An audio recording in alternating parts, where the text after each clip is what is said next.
regular chains. In this case, we're going to use regular chains because she has lots of clearance between her tire and the wheel well, and then it won't do any damage to her actual car. Okay, great. And I've never put chains on a car before. Okay, so we're going to start with the tire size. First and foremost, the make and model of your car mean absolutely nothing when it comes to your tire size because you can always put aftermarket tires on.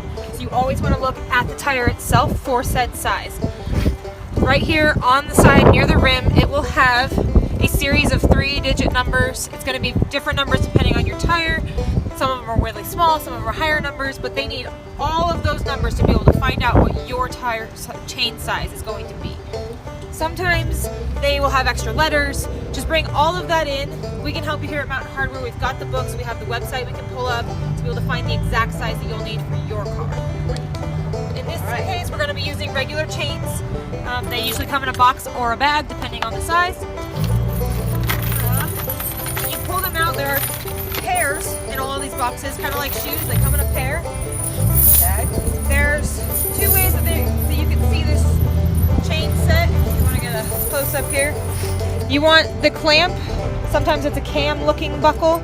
This is going to go on the outside of your tire, whereas the smaller hook is going to go on the inside. That way there's no damage inside your rim. You also want to make sure that on the links themselves, that this part where it creates a sharp edge is on the outside so it doesn't tear up your tire. So you want to lay those flat on the ground in front of your vehicle. Get it nice and close in as far as you can. Just try to keep them as straight as possible so it doesn't twist funny when you wrap it on. And then at this point you would pull your vehicle forward just maybe half a foot to a foot. A lot easier to attach the hooks with. You'll grab the inside first and just pull this up over the top of your tire. You can adjust this a little bit as you go so it gets as onto it as you possibly can get it. And then this end, you'll hook this onto that little J hook that I showed you before that's on the interior. It just hook right together like that.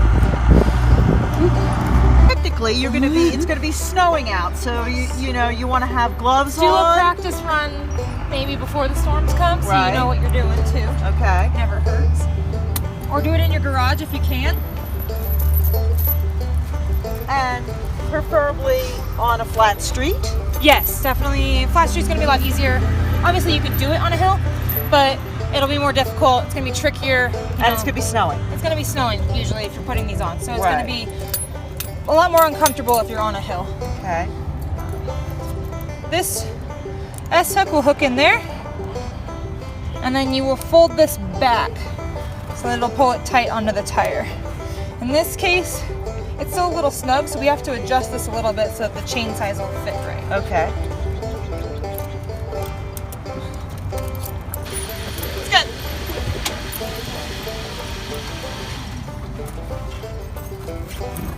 There we go. It's better. Okay, see how it's a lot easier to do it that way? I think it's because we had 2 links sitting underneath the tire, so it was tricky to get under there. So then this will attach in through. But this isn't ready to go anywhere yet. Oh. You want tighter. Okay. You want to know. So, I mean, it's on your tire, and I mean, sure, if you wanted to go maybe 5 miles down the road, you'll be okay. But once you get up to a certain speed, these are going to start to adjust and tweak and get comfy on your tire. So it could potentially slip off if you don't have the appropriate tighteners on there. Just like if you don't tie your shoelaces, your shoe's going to fall off.